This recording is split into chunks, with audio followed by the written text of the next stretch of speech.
નમસ્તે વિદ્યાર્થી મિત્રો, આજે આપણે સ્ટાર ડેલ્ટા કનેક્શનનું જે બીજું ટાઈપ છે એ જોવાના છે. એ છે YB11. Y પહેલો લેટર હંમેશા કેપિટલ હશે અને HV ઇન્ડિકેટ કરશે, એટલે કે તમારી HV પ્રાઇમરી સ્ટાર કનેક્શન બનાવવાનું છે. સેકન્ડરી ડેલ્ટા કનેક્શન છે અને સ્ટાર અને ડેલ્ટા કનેક્શન એવી રીતે બનાવવાનું છે જેથી બંને વચ્ચે જે એંગલ બનશે એ ઘડિયાળમાં જોશો તો કેટલા વાગ્યા હશે? 11. એટલે આ જો ઘડિયાળમાં આપણે જોઈએ તો 11 ક્યાં આવશે? તમારો સેકન્ડરીનો કાંટો ક્યાં આવશે? અહીંયા 11 ઉપર આવશે. સેકન્ડરીનો કાંટો 11 ઉપર આવે છે એટલે કે 11 અને 12 ની વચ્ચે 1 કલાકનો ડિફરન્સ છે અને 1 કલાક એટલે થાય 30 ડિગ્રી. આમાં તમારી સેકન્ડરી આગળ છે ફેઝર હંમેશા એન્ટી ક્લોકવાઇઝ રોટેટ થાય, એટલે આપણે કહી શકીએ કે આ ટાઈપનું કનેક્શન કરીએ ત્યારે આપણને leading 30 degree leading phase shift મળે છે. કોની વચ્ચે? સેકન્ડરી અને પ્રાઇમરીની વચ્ચે. આના ડાયાગ્રામ YB11 નો ડાયાગ્રામ ડ્રો કરવા માટે આપણે શું કરવું પડશે? પહેલા ફેઝર ડાયાગ્રામ બનાવશું. ફેઝરમાં પહેલા કયું બનાવશું?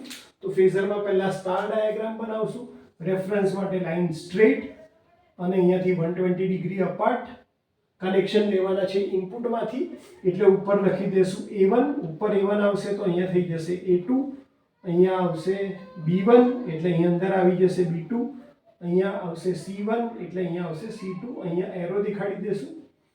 એટલે આનો ક્લિયર કટ મતલબ થાય છે કે મારી જે પ્રાઇમરી જેને મારે સ્ટાર કનેક્ટેડ બનાવી અને એને સપ્લાય આપવાનો છે એ ટર્મિનલ કયા હશે? A1, B1 અને C1. અને એના માટે મારે શું કરવું પડશે?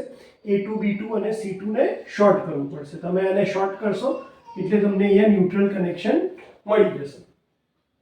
ત્યારબાદ આપણે ફેઝર ડાયાગ્રામ કોનો ડ્રો કરવાનો છે? ડેલ્ટા કનેક્શનનો.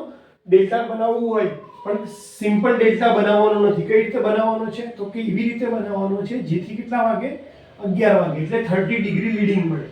હવે આ લાઈન અહીંયા છે તો હું આને શું કરું? આ તમારી રેફરન્સ લાઈન અહીંયાથી 30 ડિગ્રી આવી રીતે ડ્રો કરું તો થાય. હવે આને ધ્યાનમાં રાખી અને મારે શું બનાવી દેવાનો છે? ડેલ્ટા બનાવવાનો છે. તો ડેલ્ટા કઈ રીતે બનશે? તો એ ડેલ્ટા બનશે કંઈક આવી રીતે, જેથી શું દેખાડાય કે આના રેફરન્સમાં આ 30 ડિગ્રી તમારો લીડ કરી રહ્યો છે. ડેલ્ટા બની ગયા. હવે નોટેશન આપવાનું વાત આવશે. નોટેશન કઈ રીતે આપશું? તો આપણી સ્ટાન્ડર્ડ મેથડ છે જે પેરેલલમાં તમને દેખાય. આ લાઈનની પેરેલલમાં આ લાઈન, એટલે અહીંયા જે રીતે નોટેશન હોય એ જ આપી દેવાના. અહીંયા B1 અને અહીંયા શું આવશે? B2. એવી જ રીતે સ્ટ્રેટ લાઈનમાં અહીંયા દેખાય છે ઉપર A1 તો અહીંયા આવશે A1 અને અહીંયા આવશે A2. આપણા નોટેશન પ્રમાણે પણ A1 ક્યાં આવવો જોઈએ? 30 ડિગ્રી, એટલે આગળ જ આવવો જોઈએ, તો ઉપર જ આવવો જોઈએ. અને એટલા માટે આ જો પાછી એક વખત ભૂલ થઈ છે કે સ્મોલમાં રિપ્રેઝેન્ટ કરવાનું છે A1, અહીંયા સ્મોલ B2, સ્મોલ B1 અને એવી જ રીતે આ લાઈનને પેરેલલ કઈ છે? C1, C2. તો અહીંયા શું આવશે? આ બાજુ C1 અને અહીંયા C2. એરો ક્યાં આવશે? તો અહીંયા C1 હશે ત્યાં એરો છે, અહીંયા A1 હશે ત્યાં એરો છે અને અહીંયા B1 હશે ત્યાં એરો છે. એટલે આવી રીતે એની ડાયરેક્શન આવે છે. તમારે કનેક્શન કઈ રીતે કરવા પડશે જેથી કરીને મને 30 ડિગ્રી મળે? તો કે A1 ને B2 સાથે કનેક્ટ કરવું પડશે. તો A1 જે છે અહીંયા આપણે જોવા જઈએ તો A1 જે છે એને હું કોની સાથે કનેક્ટ કરીશ? તો કે B2 સાથે કનેક્ટ કરવો પડે. B1 છે એને C2 સાથે કનેક્ટ કરવો પડે, તો B1 છે એને હું C2 સાથે કનેક્ટ કરીશ અને C1 છે એને મારે A2 સાથે કનેક્ટ કરવો પડે. એટલે આ જે C1 દેખાય છે આપણને એને હું ક્યાં કનેક્ટ કરીશ? A2 સાથે કનેક્ટ કરીશ. તો હવે મને જે ડેલ્ટા મળશે એ કેટલો હશે? તો કે એ 30 ડિગ્રી લીડિંગ ફેઝ શિફ્ટ વાળો ડેલ્ટા અહીંયા મળી જશે જે આ કનેક્શન પ્રમાણે. અને A1, B1 અને C1 માંથી હું કનેક્શન કેવા લઈશ? બહાર લઈશ. તો A1, B1, C1 કેપિટલમાંથી હું સપ્લાય અંદર આપીશ, સ્ટાર ટુ ડેલ્ટા કન્વર્ઝન થશે અને ડેલ્ટામાંથી અહીંયા સ્મોલ A1, B1 અને C1 માંથી હું પાવર કેવો લઈ લઈશ? બહાર લઈ લઈશ.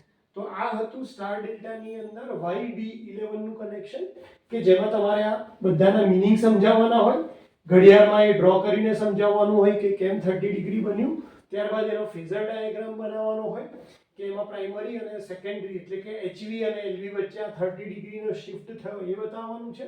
અને અહીંયા જે કનેક્શન આવે છે એ જ ઉપરથી તમારે અહીંયા ડાયાગ્રામની અંદર એ કનેક્શન બતાવવાના છે. તો હોપ કે તમને આ કનેક્શન્સ ખ્યાલ આવી ગયા હશે. Thank you so much.